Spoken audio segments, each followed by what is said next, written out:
you enjoyed having these violent fantasies or thoughts. Did you ever shoot any of these girls? Shoot. Yeah, with a gun? I get no kicks out of shooting. All right. Some killers horrify us with what they did. These ones haunt us with who they were. These are the most disturbing serial killers of all time, not just because of the body count, but because of the cold, calculated evil behind each act. From emotionless confessions to gruesome rituals, these cases expose the darkest corners of the human mind. A weird definition of what's crazy and what's legally crazy. Trust me, I was not normal at the time. In the early 90s, New York was haunted by a quiet, awkward man with a terrifying secret. His name was Joel Rifkin, someone who looked like your average neighbor, but behind that ordinary face was a serial killer. Joel killed at least 9 women, maybe even more. And when he finally spoke about it, what he said in interviews was so cold and emotionless, it left people stunned. A loving family adopted Joel Rifkin as a baby. He struggled with learning disabilities, got bullied in school, and never really fit in. By the time he was an adult, he had dropped out of college and worked as a landscaper. But under all that, something dark was growing. Joel started picking up intimate workers and killing them. His first known victim was Heidi Balch in 1989. Joel brought her to his home, where he took her life and tried to prevent authorities from identifying her by removing her key features. He hid clues in different places, some in forests, some near rivers. For 4 years, he continued his secret activities, with police unaware that one person was responsible for everything. But on June 28, 1993, everything changed. State troopers noticed Joel's pickup truck driving without a license plate. When they tried to stop him, he led them on a high-speed chase. He eventually crashed. What they found in his truck was horrifying: the body of his last victim, Tiffany Bresciani, wrapped in a tarp. That was the end of his freedom. When questioned, Joel Rifkin gave chilling responses. He claimed he never planned the killings, but once he started, he couldn't stop. In interviews, he showed little to no remorse. He explained his crimes as if he were talking about chores, cold, disconnected, and almost casual. What made it worse was his total lack of emotion. No guilt, no sorrow, just facts. In 1994, Joel was found guilty of 9 counts of murder. He was sentenced to 203 years to life in prison. He knew when he killed Tiffany Bresciani that he was a serial killer. He knew it. Authorities believed he could be responsible for up to 17 deaths. He was so infamous that prison officials kept him in solitary confinement for over 4 years to avoid chaos among inmates. Years later, during an interview, when asked why he did it, Joel shrugged. He didn't try to blame anyone or justify it. His answers were disturbingly simple: cold logic, no empathy, and even a joke about how long it took to tamper with the body remains. The lack of humanity was terrifying. Rifkin also mentioned chilling and detailed memories of 2 victims known only as Victim 6 and Victim 9. Rifkin recalls what they looked like, how they died, and exactly where he left their bodies. Investigators had long struggled to put names to these women, but Rifkin's precise confessions gave them the missing pieces. Even at his old age, he remembered roads, neighborhoods, even small landmarks. For many watching or reading his interviews, the worst part wasn't the number of victims. It wasn't the method. It was the way he spoke, like human lives meant nothing. No anger, no sadness, just a man listing memories like a grocery list. Joel Rifkin isn't just remembered for his crimes, but for one of the most disrespectful and emotionless interviews with a serial killer of all time. Next is the disturbing case of a killer who couldn't even remember all the lives he destroyed, and didn't seem to care. Oh man, I loved her. I forget her name. Oh wait, I think it was Ruth. On a cold evening, a man sat there in a cold prison cell, calmly sketching the faces of women no one had been looking for. Faces of victims he remembered in terrifying detail. Behind that quiet demeanor was the deadliest serial killer in American history. Samuel Little didn't just take lives, he erased them from existence, often targeting those the world had already forgotten. For decades, he moved from state to state, killing with ease, leaving no fingerprints, no traces, just silence. And when he finally spoke, the confessions sent shivers across the nation. Little was born in Reynolds, Georgia in 1940. He had a troubled start. His mother, who struggled through a difficult adolescence, abandoned him. He was raised by his grandmother in Ohio and struggled in school. As a child, he began having dark fantasies, one that would grow into something monstrous. By his young age, he was collecting crime magazines, obsessed with images of women being strangled. That obsession turned into action and soon into a killing spree that lasted over 30 years. Between 1970 and 2005, Samuel traveled across the country, killing women in silence. Most of his victims were marginalized, intimate workers, addicts, and women of color. He knew the system wouldn't look for them. For decades, he slipped through the cracks, even though he was arrested multiple times for crimes like theft and assault. He was never held accountable for his most serious actions. In 2012, everything changed. Little was arrested on a substance charge in Kentucky, and a DNA test linked him to 3 unsolved killings in Los Angeles. That was the break detectives had been waiting for. In 2014, Samuel Little went to trial. The evidence was overwhelming: DNA, witness testimonies, and survivor accounts. He was convicted of taking 3 lives and sentenced to life in prison without parole. But here's where things got chilling. From his prison cell, Samuel began to talk. He confessed to dozens of deaths, one after another. And in interviews, he would draw sketches of his victims from memory, smiling, reminiscing as if describing old friends. It wasn't a regret, it was pride. When asked why he killed, Samuel never gave a clear answer. Some say it was about power. Others believed it was his childhood trauma, mixed with deep psychological disorders. Did you ever shoot any of these girls? Shoot. Yeah, with a gun? I get no kicks out of shooting. All right. But in his interviews, he showed no guilt or sorrow, only satisfaction. And finally, he was sentenced to life in prison without the possibility of parole. In interviews from his prison cell, Samuel looked relaxed, even cheerful. He spoke in detail about how he chose his victims, how he strangled them, and how he left their bodies behind. He laughed, he joked, and at times he seemed proud of what he had done. It was beyond chilling. It was disrespectful to every life he took. Viewers who watched his confessions were stunned, not just by the crimes, but by his total lack of humanity. There were no tears, no apologies, only a man who treated killing like a hobby. The world will never forget his name because his evil exposed the gaps in the justice system and the lives it failed to protect. Next, we uncover a chilling case where the killer treated the woods like his hunting ground and his victims like trophies. I did it. I'm confessing to a murder on camera. Gary Michael Hilton, a man whose name still sends chills through families across the Southeast. From Florida to North Carolina, his crimes were brutal, heartless, and cold. He wasn't just a killer. He was a serial killer who preyed on innocent people enjoying peaceful time in national forests. And what's worse, during interviews, his lack of remorse was chilling. It all started in October 2007 when John and Irene Bryant, a retired couple from North Carolina, disappeared while hiking in the Pisgah and Nantahala National Forests. These were gentle, kind people, nature lovers just enjoying their golden years. When they didn't return, their family feared the worst, but no one could imagine what happened. As days passed, search teams combed the forests. Then came a horrifying clue, a blood-stained trail and some personal items belonging to the Bryants. Soon after, federal authorities got involved. The FBI, U.S. Forest Service, local sheriffs, and SBI worked together to find the truth. Their hard work finally paid off. Evidence pointed to one man, Gary Michael Hilton, and what followed was a terrifying discovery. Hilton confessed. He admitted he kidnapped and killed Irene Bryant in Pisgah National Forest. Then he used a firearm to kill John Bryant in Nantahala National Forest. What made the situation even darker was that this wasn't his only crime. Hilton had already been sentenced to death in Florida for the killing of Cheryl Dunlap, and he was serving life for killing Meredith Emerson in Georgia. It was clear this man had been hunting innocent people across state lines for years.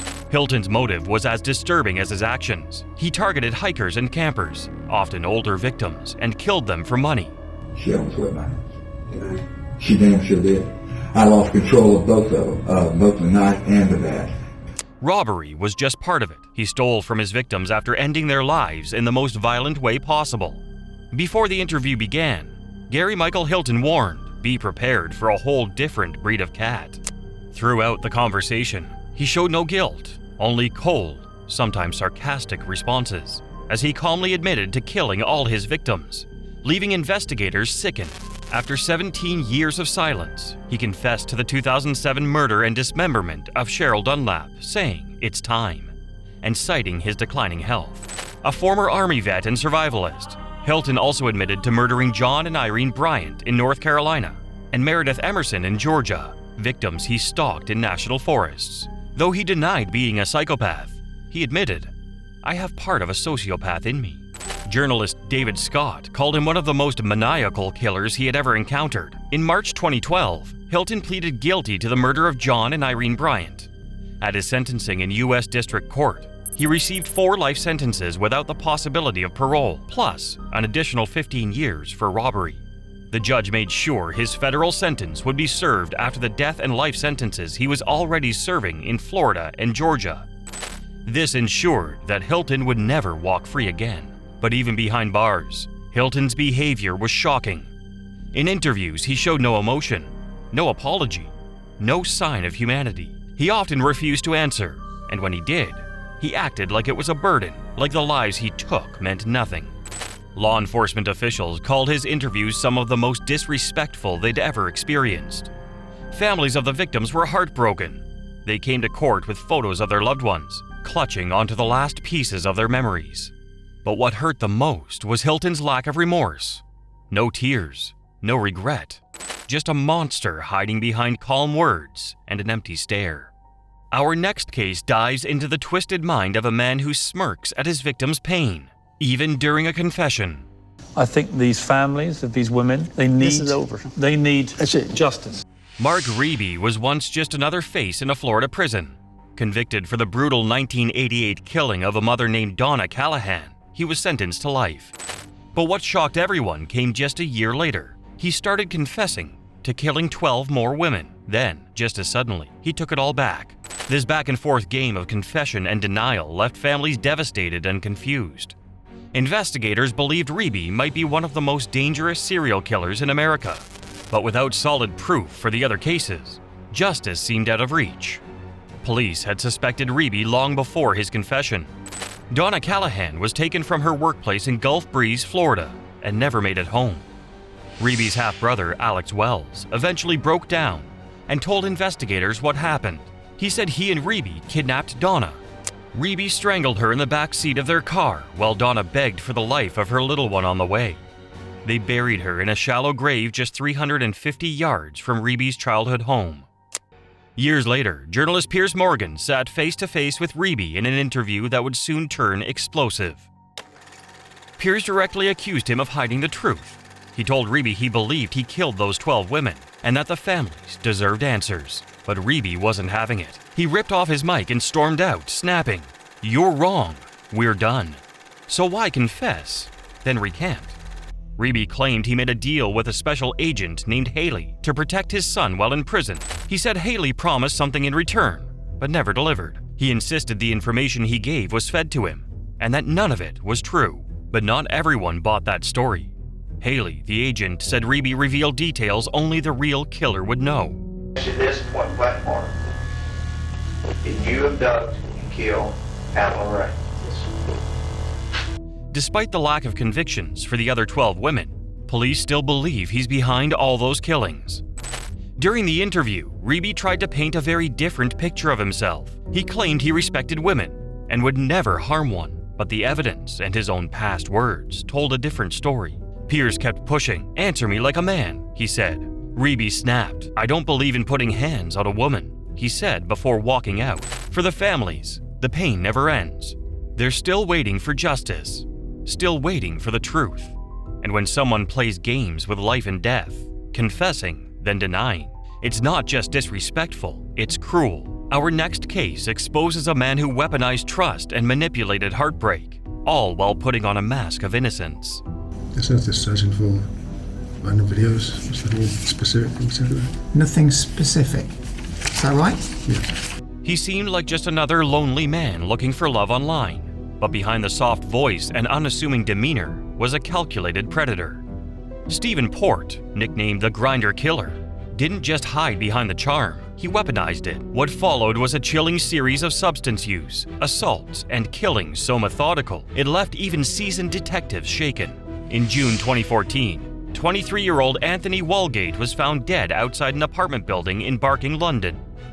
The man who called it in was the same man who killed him, Stephen Port. He played innocent, telling people he didn't know the man. But that was just the beginning. Over the next year, 3 more men, Gabriel Cavari, Daniel Whitworth, and Jack Taylor, would be found dead in the same area, all within walking distance of Port's home. Shockingly, authorities didn't connect the dots. Even as victims were found in almost identical poses, police claimed there were no signs of foul play. Stephen even planted a fake suicide note on one of the bodies, blaming the previous victim's death on him. Families cried for answers. A neighbor recalled Stephen acting strange, carrying bottles of clear liquid and bags of white powder. Still, no one was arrested. Vital evidence wasn't tested. Crucial interviews were skipped. It wasn't until Anthony Walgate's death was retried in court that the truth began to surface. Forensic links, witness accounts, and a web of online dating profiles finally unraveled Port's twisted operation. He used social apps to lure his victims, secretly spiking a dangerous substance in their drinks. After taking advantage of their trust, he ended the lives of 4 men and left their bodies behind without remorse, continuing his daily life as if nothing had happened. Stephen Port lived a double life. On one hand, he was a quiet, bus depot chef who appeared on MasterChef. On the other hand, a predator who lied about being an Oxford graduate, a Navy vet, and even a teacher. I don't recognise his face. So you don't recognise his face? I do not know, no. His motive? Control, power, and complete domination over his victims. He preyed on vulnerability, using charm and lies to gain trust before taking lives. In 2015, Port was arrested. At trial, he denied everything, even as overwhelming evidence mounted. But the jury saw through him. In 2016, he was convicted on all counts: 4 murders, multiple mistreatments, and a list of substance use and assault charges. He was sentenced to life in prison with a whole life order, meaning he will never walk free again. During interviews after his conviction, Stephen showed little emotion, no remorse, no tears. He played the victim, claiming he was misunderstood. His childlike personality made it hard to connect with people.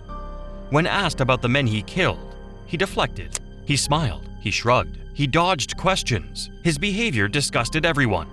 Even officers said they'd never seen someone so disconnected from reality and the pain they caused. For the families, justice came late.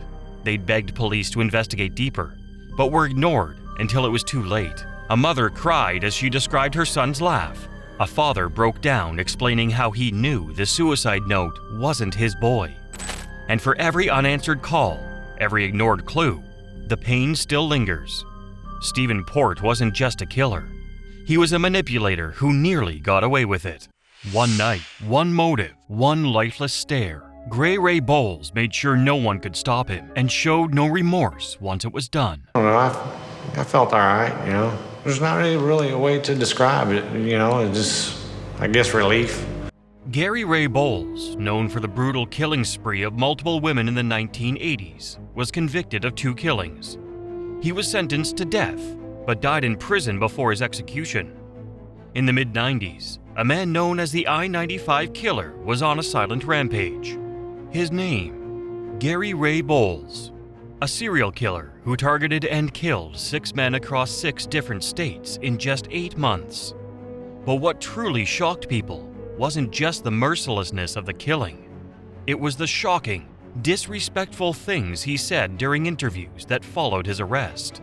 Gary Bowles faced many challenges in his early life. Born in Virginia and raised in West Virginia, he grew up without a stable home environment.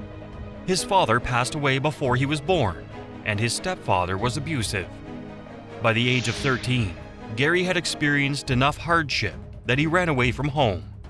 He ended up homeless, struggling to survive, and turned to various ways to make money. Over time, his resentment and pain grew, leading to destructive decisions later in his life. In 1994, police found the body of John Hardy Roberts in Daytona Beach, Florida. Gary had been staying with him. He beat and strangled John before stealing his credit cards and fleeing. When police investigated, they found Gary's fingerprints and parole documents at the scene. That's when the manhunt began. One by one, more bodies started showing up across Maryland, Georgia, and Florida.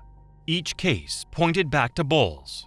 The FBI added him to their 10 most wanted list.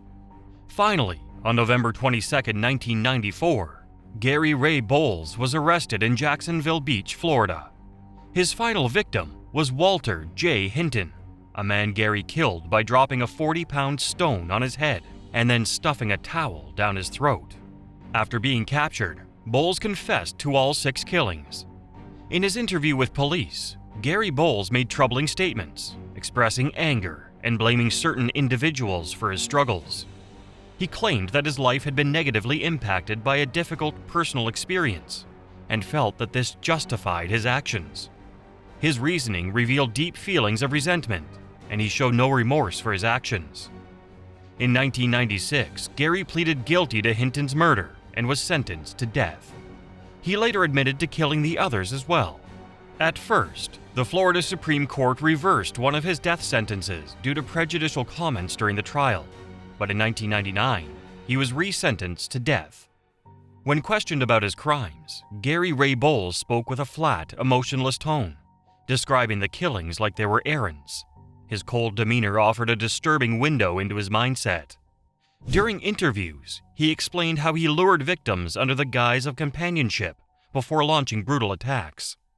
The calm, matter-of-fact way he recounted these events revealed a chilling absence of empathy, providing investigators and psychologists with rare insight into the psyche of a remorseless killer. Our next case dives into the horror inside hospital walls, where a nurse took it upon himself to decide who lived and who died. Do you consider yourself a sociopath? Well, that's what most people consider me. What do you think? I'm just Donald Harvey. He looked like any ordinary hospital worker, quiet, polite, and always on time. But behind that calm smile was a man who called himself the Angel of Death. Donald Harvey didn't just take lives, he calculated them. And when he spoke about his victims, it wasn't with regret. It was with eerie calm, as if he were talking about chores. Born in 1952 in Ohio, Donald appeared to be an ordinary person. However, beneath the surface, he was carrying a painful secret. After enduring a difficult childhood and struggling with his sense of self, he dropped out of school and moved between various jobs. Eventually, he began working in hospitals where he found a path that would tragically define his life.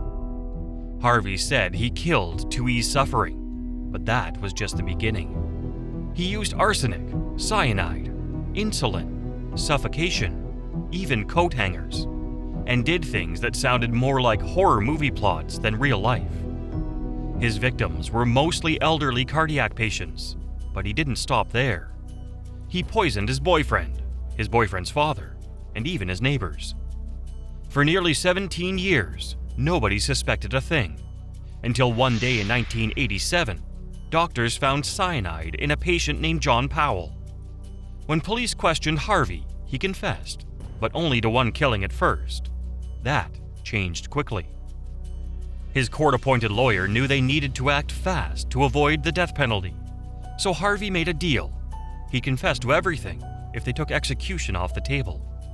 And what he revealed was shocking. At least 37 victims were confirmed, but Harvey claimed it could be over 70. Harvey claimed he was helping people by putting them out of their misery, but the truth was far darker. He openly admitted that many of the killings were driven by anger and a need for control, and at times he even enjoyed it. In one interview, he smirked while describing his methods, laughing as he spoke about the number of lives he had taken. His tone, his expressions, everything about him showed a complete lack of remorse. In 1987, Donald Harvey was sentenced to 28 life sentences. He spent the rest of his life behind bars at Toledo Correctional Institution, and even there, he couldn't escape judgment. In interviews, Harvey spoke casually, like he was chatting about the weather, not dozens of killings. His tone, his body language, it was eerie. He didn't just avoid apologizing, he bragged. When asked if he regretted it, he shrugged. He claimed he was helping people, but you could see the smugness on his face. It was one of the most disrespectful interviews ever seen from a serial killer. Harvey also explains in detail the methods, which included poisoning patients with substances, suffocating them, or tampering with their medical equipment. He described how he often acted alone, exploiting his position in the hospital to carry out the murders without immediate suspicion. Harvey's confessions were instrumental in helping authorities understand the extent of his crimes, leading to his conviction for multiple murders. For the families, the pain never faded. People trusted hospitals to heal, not to kill. It made your stomach turn. There was no apology, no regret, just a man who found power in taking lives and had the nerve to smile while talking about it. In 2017, after decades in prison, Harvey was beaten to death by a fellow inmate. A quiet end for a man who caused so much pain, but to many, not nearly enough justice for what he did. The next case reveals a cold-blooded serial killer, where women were targeted by a man who walked among us, hiding in plain sight. What these women made me angry or pushed enough to do to make me hurt them? Some criminals hide their evil behind charm. Some wear it like a badge. Lorenzo Jerome Gilliard Jr., known as the Kansas City Strangler, did just that. And when he was finally caught, his courtroom behavior and cold, disrespectful interview made it clear. This man had no remorse for the horror he caused.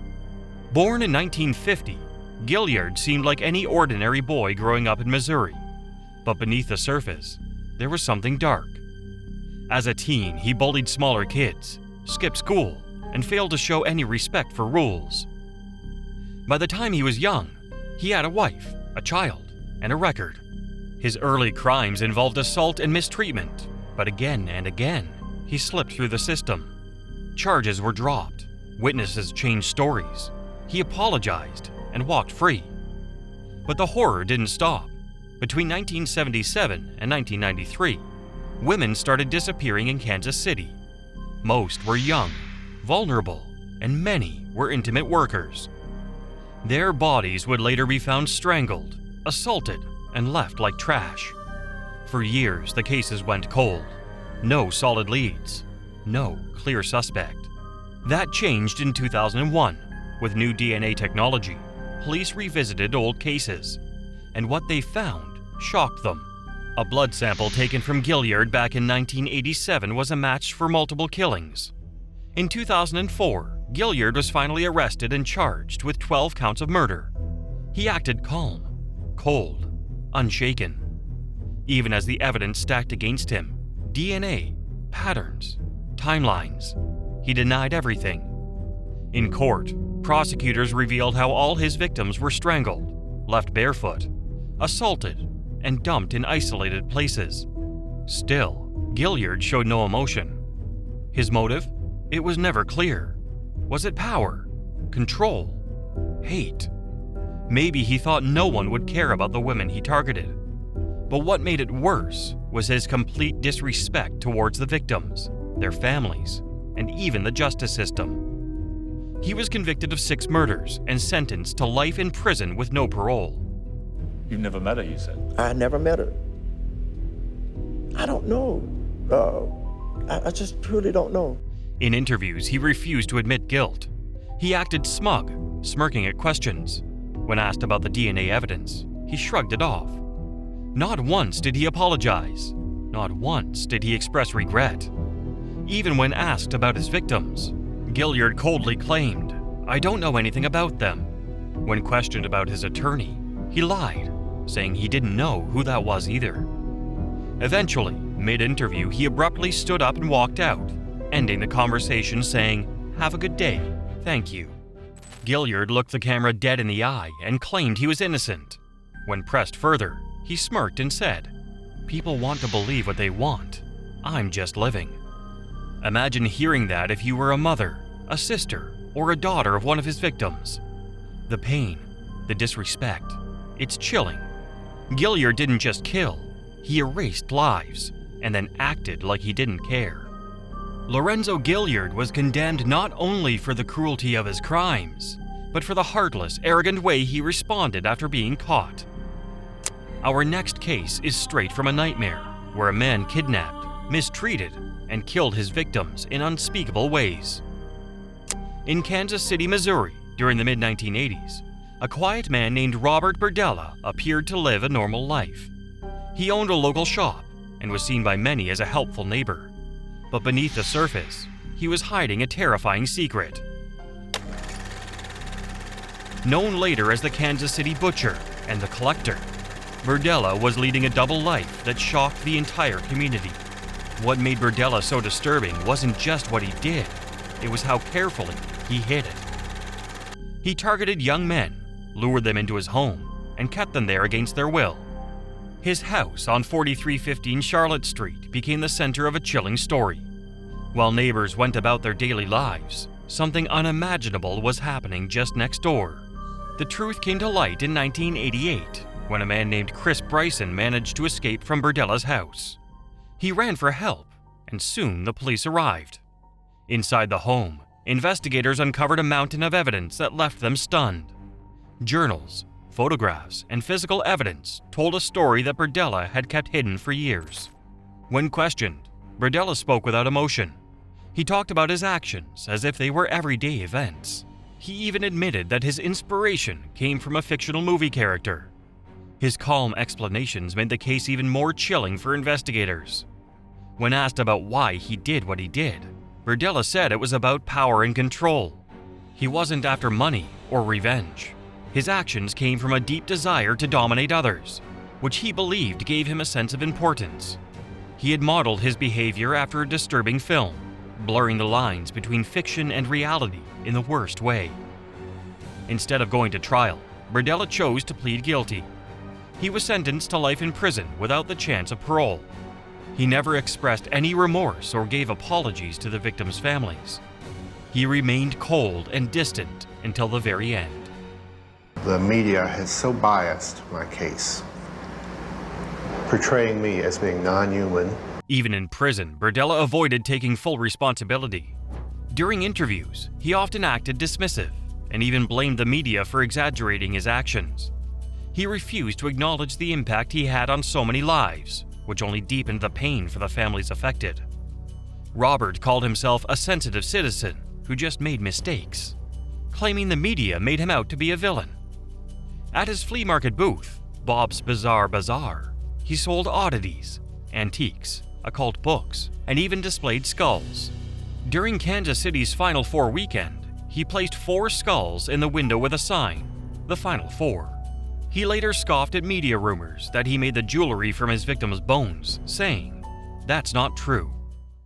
For the victims' families, the pain was immeasurable. Their loved ones had been taken away from them in a way that was hard to comprehend. That was almost as painful as the crime itself. In 1992, Berdella passed away in prison from natural causes, but the trauma he left behind still echoes today as a reminder that sometimes the most dangerous people are the ones no one suspects. Our next case is about pure evil, where a woman disguised as a sweet grandmother poisoned her loved ones without guilt. Days of not knowing where you are or what you've done. She was a grandmother, a churchgoer, a caretaker. She was a Southern grandma, but behind that soft voice and kind smile was a cold-blooded killer. Velma Barfield wasn't just a serial killer. She was the first woman executed in the U.S. after capital punishment returned in 1976. Velma was born in North Carolina in 1932. Her early life was painful. She claimed her father mistreated her, and her mother never stepped in. She married young, had 2 kids, and seemed like a normal housewife. But after a surgery and some chronic pain, her behavior changed. She became addicted to prescription substances, and eventually, something inside her snapped. Her first husband died in a mysterious house fire. Her second, dead within a year. Then her mother fell sick and passed after strange vomiting spells. Velma's employers began dying one after the other, always with the same symptoms: nausea, vomiting, and sudden death. Eventually, when her boyfriend Roland Taylor died, an autopsy revealed poison in his system. Velma was arrested, and when police started digging, her dark story began to unravel. She confessed to 6 killings, killing her mother, 2 employers, her boyfriend, and others by secretly poisoning their food or drinks. The real shock came during her interviews. Calm, polite, almost cheerful. She spoke about killings like she was reading a recipe. At one point, she smiled and said, "I just didn't want them to suffer anymore." Her motive? Mostly to cover up her forged checks and lies. Sometimes, it was just because the person became inconvenient. She claimed her substance addiction clouded her judgment, but that didn't explain the careful planning behind each poisoning. Velma was tried and convicted for just 1 killing, but everyone knew the number was higher. She spent 6 years on death row. I'm sorry for the hurt that I've caused so many people. During her final interviews, she remained oddly at peace. She didn't cry, but even her last words were soft. "I'm sorry for the pain I've caused." She said substance use was what ultimately led her to prison, claiming it influenced her to commit those crimes. She also claimed to have found religion and began ministering to other inmates. While she said she grew closer to God behind bars, many believed it was just another mask she wore. How could someone so gentle-looking, so calm, commit such an evil act? Some saw her as a broken woman shaped by trauma. Others saw her as manipulative, using her appearance to hide her crimes. Either way, Velma Barfield's interviews remain among the most unsettling ever recorded because they remind us, evil doesn't always look the way you expect. These killers didn't just take lives, they shattered our sense of what it means to be human. Their chilling interviews and emotionless confessions weren't just disturbing, they offered a glimpse into minds completely devoid of remorse.